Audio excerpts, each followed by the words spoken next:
Allah nous suffit, quel excellent protecteur, nul ne connaît les armées de ton Seigneur à part lui. À lui appartient tout ce qui réside dans le jour et la nuit. Il est l'audient, l'omniscient. Il n'y a d'abri et de refuge qu'auprès de lui. C'est lui le dominateur suprême sur ses serviteurs, le sage et le parfaitement connaisseur. Nul ne peut retenir sa grâce et nul ne peut repousser son décret. Ceux dont ils invoquent en dehors de lui ne sont même pas maîtres de la pellicule d'un noyau de date.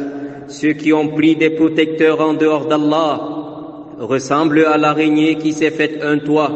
Or la demeure la plus fragile est celle de l'araignée. Si seulement ils savaient.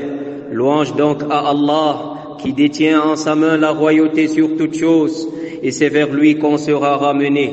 Je témoigne qu'en toute vérité, il n'est de divinité digne d'être adoré qu'Allah, l'unique sans égal ni associé, lui qui n'a pas engendré et n'a pas été engendré. Et je témoigne que Muhammad, à lui le salut et la paix, est le serviteur d'Allah et son envoyé, qu'Allah le mentionne élogieusement auprès des anges rapprochés, ainsi que sa noble famille, ses compagnons bien guidés et tous leurs suiveurs sur la voie du monothéisme pur, jusqu'au jour où l'on sera ressuscité. Suite à quoi, frère dans la foi, si parfois tu te retrouves seul dans l'obscurité et que ton âme te suggère de transgresser, aie honte du regard de ton Seigneur pour qui rien n'est caché, et dis à ton âme que celui qui a créé l'obscurité est en train de m'observer. Craindre Allah en public est une marque de piété, mais craindre davantage Allah en secret est la marque de la sincérité qui n'est réservée qu'à une petite poignée de serviteurs s'étant démarqués. À cela nous devons aspirer afin de connaître la félicité et jouir des délices dans le paradis du plus haut degré. Serviteurs d'Allah, lors d'un sermon précédent traitant des 2 sourates les plus efficaces pour chercher protection auprès d'Allah, le protecteur absolu, à savoir la sourate Al-Falaq, l'aube naissante, et la sourate An-Nas, les hommes, nous avons par la grâce d'Allah abordé de la sourate Al-Falaq, l'aube naissante. Aujourd'hui, nous allons, Inch'Allah, non seulement nous attarder sur la sourate An-Nas, les hommes, mais aussi sur le mode d'emploi de ces 2 sourates immenses, afin que notre pratique soit conforme aux enseignements du messager d'Allah, à lui le salut et la paix, suivant ainsi les traces de nos pieux prédécesseurs. Dans la sourate An-Nas, les hommes, Allah le Très-Haut nous enjoint de chercher protection auprès de lui en ces termes. Qul a'udhu bi rabbin nas. Dis, j'implore protection auprès du Seigneur des hommes. En effet, quelle que soit la force apparente ou cachée que les hommes puissent exercer sur toi, n'oublie jamais qu'ils ont un Seigneur qui les a créés et qui peut tout contre eux, alors qu'eux ne peuvent rien contre lui. C'est en sa main que se trouve leur souffle de vie, leur subsistance et leur devenir. Il n'y a pas d'être vivant qu'ils ne tiennent par le toupet. De quoi peux-tu donc avoir peur si lui, le Seigneur des hommes, t'accorde sa protection? Malikin Nas, le souverain des hommes, le roi des hommes. Oui, s'il existe parmi les hommes des rois, sache que lui, Allah, est Malik al-Mulk, le roi des rois.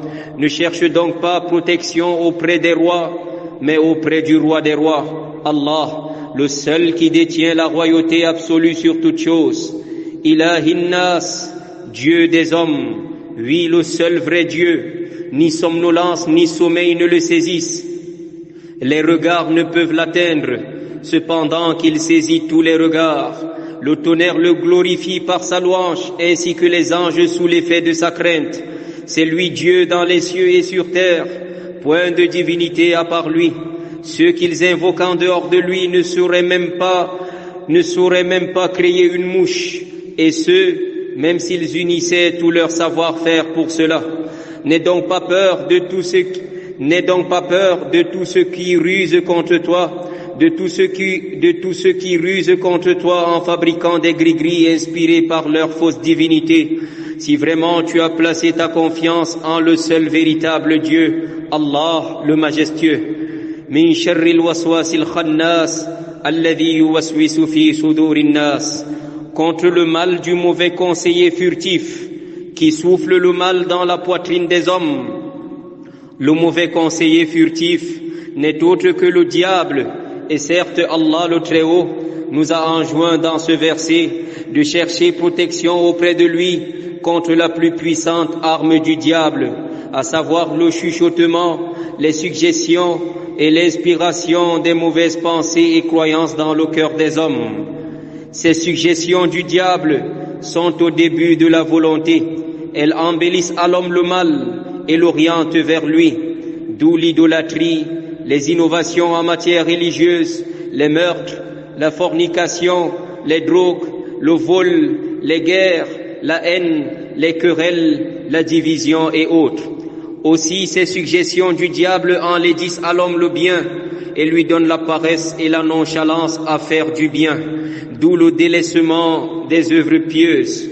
D'après Abdullah ibn Abbas, qu'Allah soit satisfait de lui et de son père, le prophète à lui le salut et la paix a dit: le diable reste à l'affût du cœur du fils d'Adam. Lorsque celui-ci s'oublie et se montre insouciant, le diable lui fait des mauvaises suggestions. Et s'il se rappelle d'Allah et le mentionne, alors il disparaît. Rapporté par Bukhari et Muslim. Toutefois, s'il y a une chose sur laquelle Allah a attiré notre attention et dont nous en étions insouciants, c'est le fait qu'il existe deux types de diables, des diables parmi les djinns et les diables parmi les hommes. Oui, des diables parmi les hommes qui n'appellent qu'au mal, prodiguent des mauvais conseils et sèment l'égarement, la haine et la discorde. C'est pourquoi Allah le Très-Haut dit: min al-jinnati wan-nas, que le mauvais conseiller soit un djinn ou un être humain. Prenons donc garde aux diables parmi les djinns et aux diables parmi les hommes, qui ne donnent que de mauvais conseils et nous instiguent à faire le mal. Cherchons refuge auprès d'Allah contre eux, car certes c'est lui le protecteur absolu. Serviteur d'Allah, quel est donc le mode d'emploi de ces trésors venus d'Allah? Uqba ibn Amir, qu'Allah soit satisfait de lui, rapporte ceci: le messager d'Allah, lui le salut et la paix, m'a ordonné de lire la sourate le monothéisme pur, Qul huwa Allahu ahad, ainsi que les deux sourates de demande de protection, Al-Falaq et An-Nas, l'eau bénissante et les hommes, à la fin de chaque prière, rapporté par Ahmad, Abu Daoud et An-Nasa'i, et authentifié par Al-Hakim et bien d'autres. Aussi, la mère des croyants, Aïcha, qu'Allah soit satisfait d'elle, nous informe que lorsque le prophète à lui le salut et la paix se mettait au lit chaque soir, il joignait ses deux paumes de main, puis postillonnait dedans en lisant le monothéisme pur, l'eau bénissante et la sourate les hommes, puis frottait tout ce qui lui était possible sur son corps, en commençant par la tête, le visage, le devant, puis le reste du corps. Il le faisait à 3 reprises, rapporté par Bukhari. Et selon Abdullah ibn Khubayb, qu'Allah soit satisfait de lui, le prophète à lui le salut et la paix lui demanda de dire. Puis il répliqua: que dois-je dire?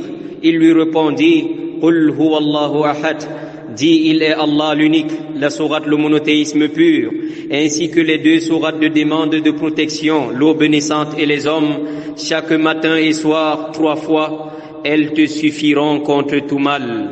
Rapporté par Ahmad, Abu Daoud et At-Tirmidhi. Oui, elles te suffiront contre tout mal. Elles te suffiront contre tout mal. Mon frère, si tu penses que la lecture de ces sourates chaque matin et soir, parmi les évocations du matin et soir, ne suffit pas pour te protéger, et qu'il te faut au lieu de cela des amulettes et autres gris-gris, tandis que le plus véridique des hommes, Muhammad à lui le salut et la paix, dit qu'elles te suffiront contre tout mal, alors aucun gris-gris ne te suffira jamais, qu'Allah nous en préserve. Serviteur d'Allah, les sourates de demande de protection, Al-Falaq et An-Nas, permettent aussi aux croyants de se faire la ruqya, de se soigner à l'aide des versets du noble Al-Qur'an. d'après Aïcha, qu'Allah soit satisfait d'elle et de son père, lorsque le prophète a lu le salut et la paix se plaignait d'un mal, il lisait les sourates, le monothéisme pur, l'eau bénissante et les hommes, et cherchait guérison auprès d'Allah à travers elle. Et lorsque son mal s'amplifiait et qu'il ne pouvait le faire, je le faisais à sa place et frottais son corps à travers ses propres mains, espérant leur bénédiction, rapporté par Bukhari et Muslim.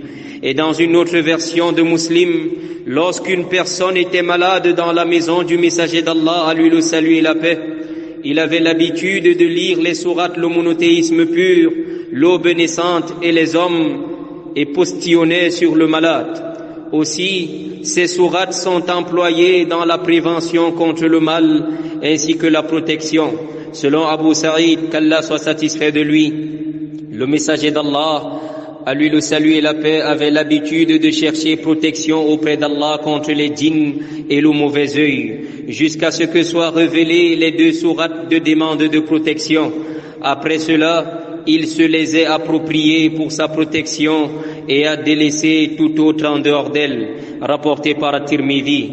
Qu'Allah nous accorde sa protection contre des maux que nous savons et ceux dont nous ne savons même pas. Ô Allah, Seigneur des hommes, souverain des hommes, Dieu des hommes, nous cherchons refuge auprès de toi contre le mal du mauvais conseiller furtif, qui souffle le mal dans la poitrine des hommes, qu'il soit un diable parmi les djinns ou un diable parmi les hommes.